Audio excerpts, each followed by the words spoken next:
Got so quiet, it's not usually this quiet, but thank you all for coming today. My name is Kathy Webb. I have the privilege of serving as CEO of the Arkansas Hunger Relief Alliance and serving as co-chair of the Governor's Food Desert Working Group. I'd like to acknowledge all the members of the working group who are here today and our partners. So if you all, would you wave your hands, members and partners who have worked really, really hard? Thank you.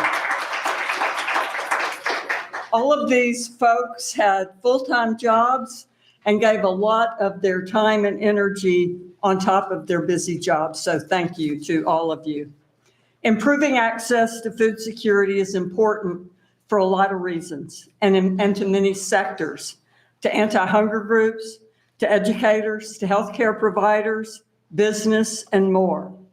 When Healthy Active Arkansas, the governor's plan to combat obesity and its related issues, was launched, pillar number 6 was improving access to healthy food. And the very first bullet point under that was working to eliminate food deserts.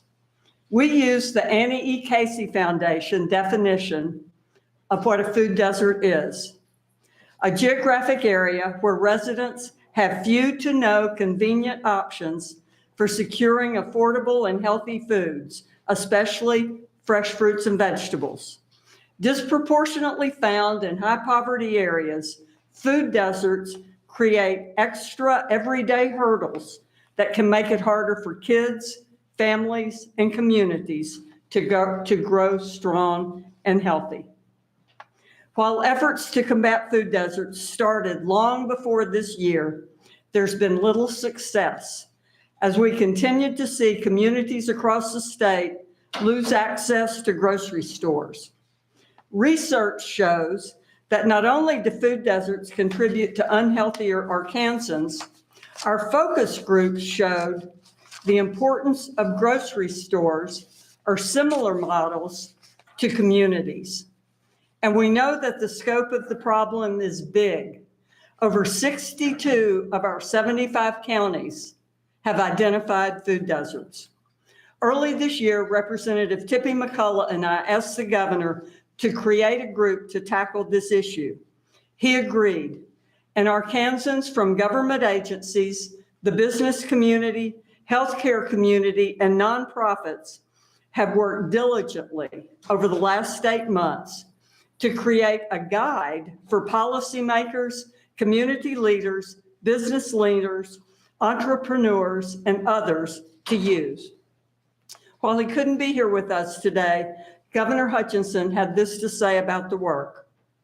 The recommendations put forward today by this diverse working group on food insecurity offer a blueprint to all levels of government, business, community leaders, nonprofits, foundations, and more.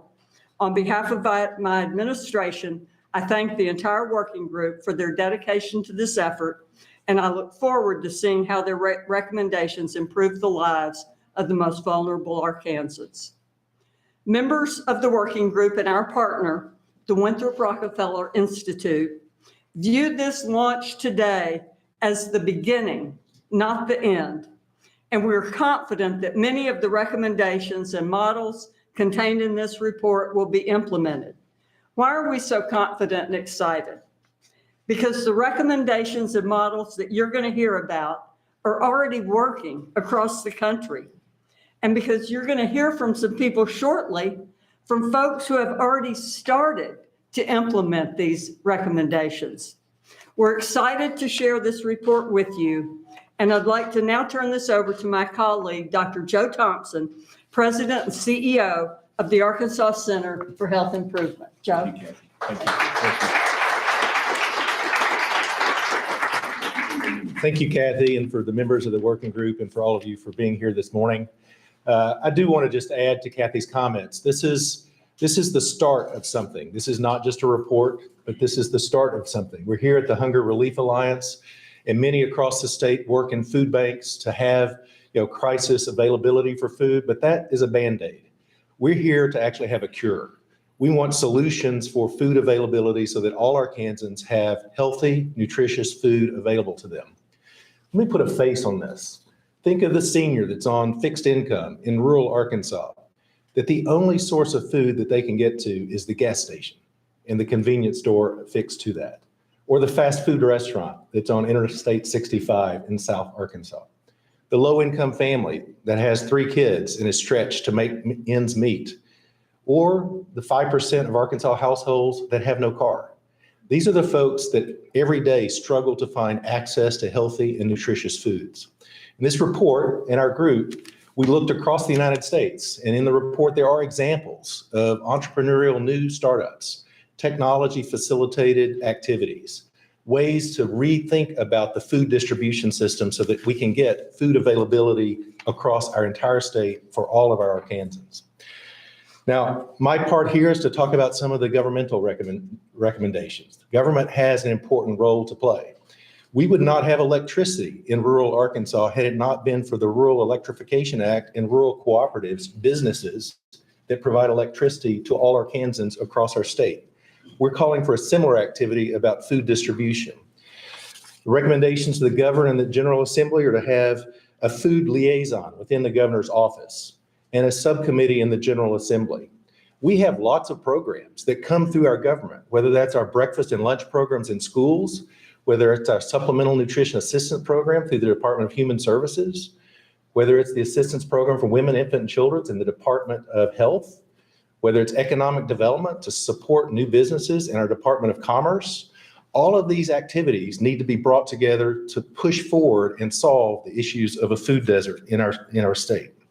We need measures to track that progress. We have national measures. We need to establish local measures so that we hold ourselves and our elected leaders accountable for progress. We have opportunities to use our fiscal policy through the state, to have tax incentives for grocers to open in low-income, low-access areas, to actually establish revolving loan programs like we have now for the Arkansas Rural Connect to get broadband out across the state. Let's have revolving loan programs to get grocery stores out across the state. And finally, we need pilot funds to have startups have available capital to get started. There's also a need for workforce development so that people know how to run a grocery store. A grocery store is hard, and that's what we found as we talked to folks that were trying to make it work. And finally, the state has a number of nutritional assistance programs, whether that's the SNAP program through the Department of Human Services or the Women, Infant, Children program through the Department of Health. Many of us took advantage or actually were forced to take advantage of technology during COVID by doing online ordering, home delivery. Those new things need to be built into our established food support programs of the state. We need to apply for a waiver so that the WIC parents can actually do online ordering, not have to go to the health department every month to certify for their WIC benefits. We'll look forward to working closely with Senator Bozeman as the Farm Bill gets rewritten next year in Congress so that we can make sure that we make those programs a 21st century program, not a 1970 program. And finally, there are opportunities in our farmers markets for local food production support, the double up food bucks we need to expand. We also need to eliminate the SNAP asset limit and join 36 other states that have no asset limit on low income individuals about gaining food access. So finally, I want to thank our working group. I want to challenge our elected leaders. I want to encourage you to engage. Let's solve this problem so that we need fewer food banks and we have more secure access to healthy, nutritious foods for all Arkansans across our state.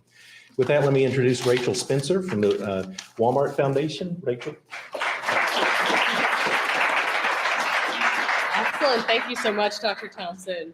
Again, my name is Rachel Spencer with Walmart and the Walmart Foundation. And alongside government and business, philanthropy has an important role to play in increasing access to healthy food in Arkansas. We recommend, as a result of this report, that foundations with shared interest partner to provide increased funding for food access initiatives, allowing larger and more deeper impactful projects to increase access to nutritious food in low access communities. You may sense a theme in our recommendations, the importance of supporting underserved communities as they work to tackle these challenges, but doing it in a way that builds towards long-term solutions. As such, we encourage both funders and community leaders to think strategically about grants as a piece of a larger puzzle to make these projects work. A grant can provide dollars to catalyze action, to bring partners together in a community, to improve an existing project through learning and evaluation. But this task force encourages funders not only to work with communities in those ways, but to leverage a diverse set of private and public capital as organizations in communities work to tackle these issues. For example, this task force found the story of the grocery online ordering distribution service known as Goods in Drew, Mississippi, particularly inspiring. I'll tell you a little more about it.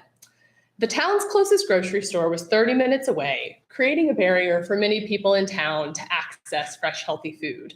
Using grant funding from the W.K. Kellogg Foundation, a group of citizens in Drew worked with Hope Enterprises to conduct a market analysis to see what food access option would be a good fit for their community. And they found that a typical brick and mortar grocery store wasn't going to be a sustainable option. So they started to think outside the box. And the idea for a grocery distribution service was born. So the way that this works is that citizens in Drew place online pickup orders at an agreed upon retailer in a neighboring town, in this case a Walmart, and they place those pickup orders for the same time. Then a driver from the nonprofit goes to the Walmart in Cleveland and brings the orders back to Drew in a refrigerated van. The groceries are then stored in a community hub where members can easily pick up their orders at the time that works for them. So in this example, both philanthropic capital and technical assistance from the W.K. Kellogg Foundation, from the Delta Regional Authority, Hope Enterprises, all helped make this project happen from idea to implementation to sustainability. It supported the refrigerated van. They retrofitted the town's armory to serve as that community distribution hub. And this example resonated so strongly with the task force because it was creative and strategic. And just as every town in Arkansas is unique, we believe a mixed approach with solutions that are tailored to each community is how we are going to increase access to healthy, nutritious food across Arkansas. And with that, I'd like to invite Kenya Eddings to come up and join us.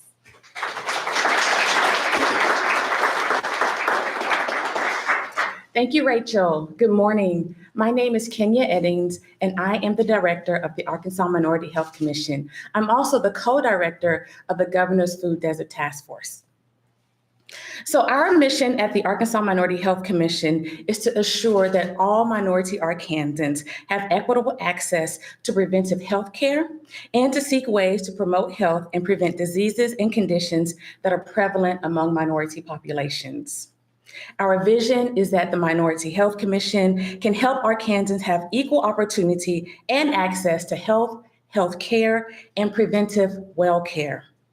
Part of having equal opportunity to the aforementioned is access to food, fresh, healthy, affordable, nutritious food. Many of the comorbidities that affect minorities are associated with access to healthy food. The national average of food insecurity is 10.7%. Research tells us that in 2020, Black non-Hispanic households had a food insecurity rate of 21.7, more than double the national average. Additionally, among Hispanic households, the prevalence of food insecurity was 17.2%.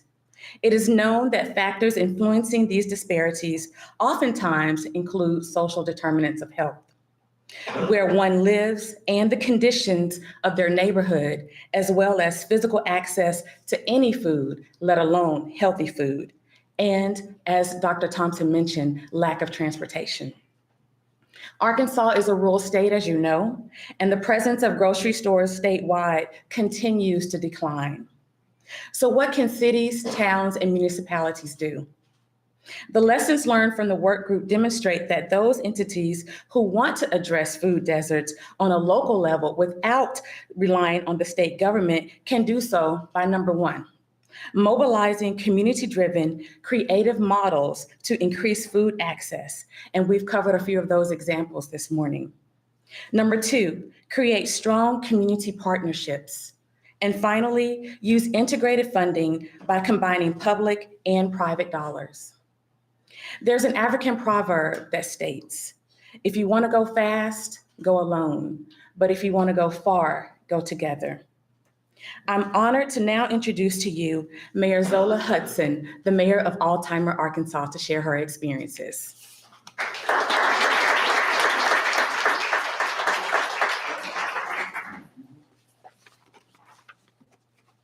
Good morning. Thank you, Kenya. I'm Zola Hudson, the mayor of the city of Altheimer.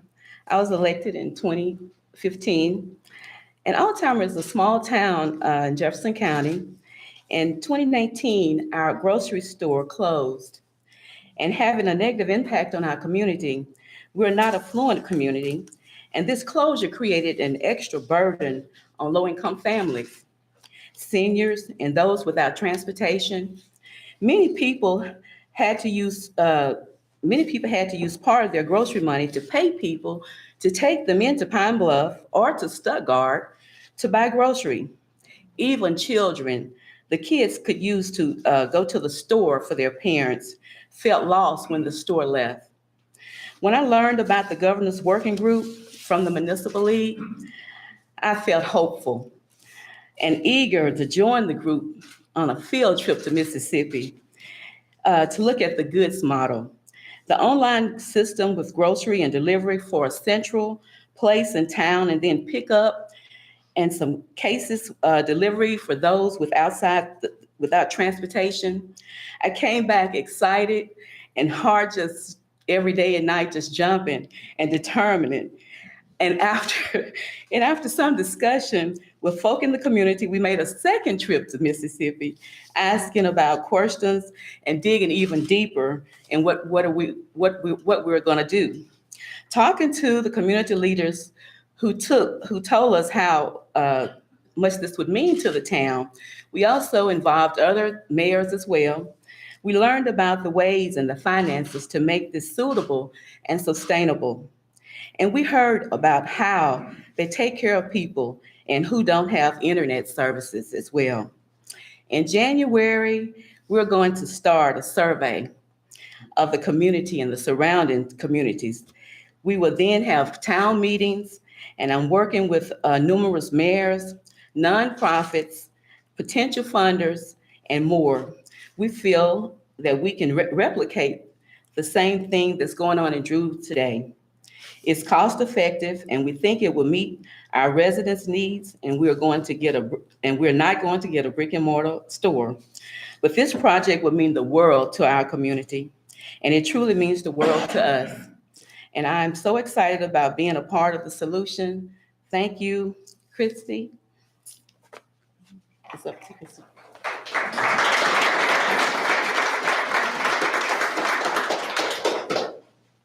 Thank you, Mayor Hudson. Good morning. My name is Christy Jordan, and I'm the CEO of the Food Bank of Northeast Arkansas in Jonesboro. According to Feeding America's Math Meal Gap report, Arkansans need an additional $200 million annually to meet their food needs.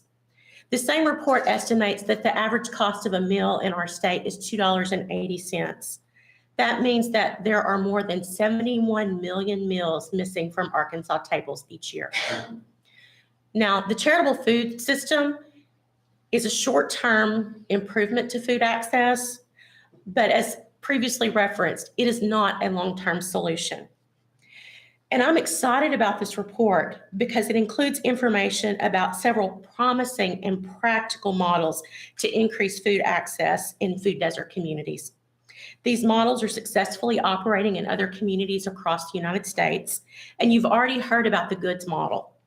Some other models that we focused on in our report is a grocery store that is actually owned and operated by the city as a public utility. There's a subscription and self-service market that is open to the public a few days a week, but if you're a subscriber, you can access it 24 hours a day. A locally owned grocery store that's a brick and mortar store that adapted to their low-income community's needs. Yet this store thrives because they offer a customer shuttle and delivery service, as well as online grocery ordering that allows customers to use their SNAP benefits. Also, a healthy corner market that partners with a local grocery store to provide fresh fruits in neighborhoods that have low access to transportation.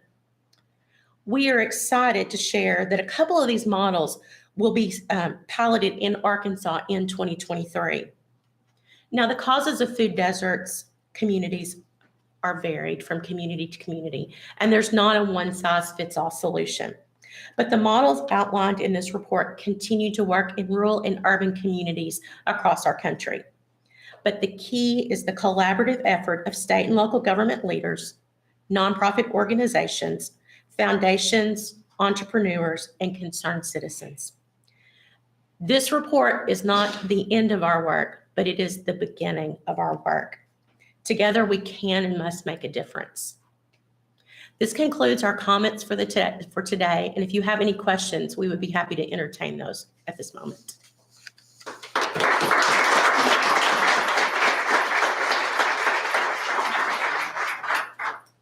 Christy, what would you say was the task force's biggest surprise during this process? I think that our biggest surprise was the practical solutions that we discovered. How many years have we been looking at this same issue? And by doing some research and asking neighboring states and other states what they have done, we found some practical solutions that we can replicate. And it's not always about having a brick and mortar store in a community to improve food access. So I think that was probably one of our surprises in this work.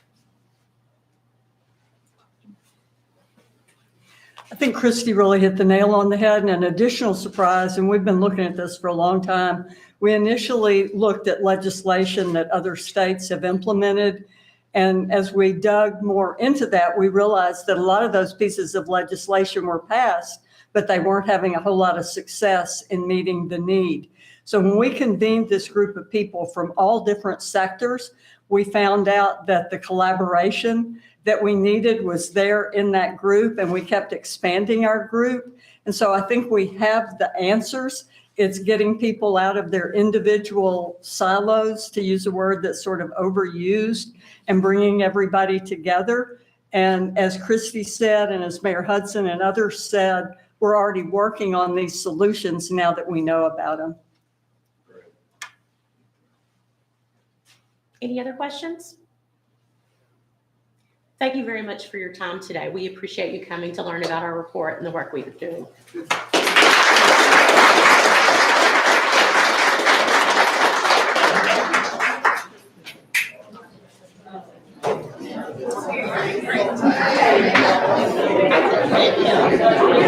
job.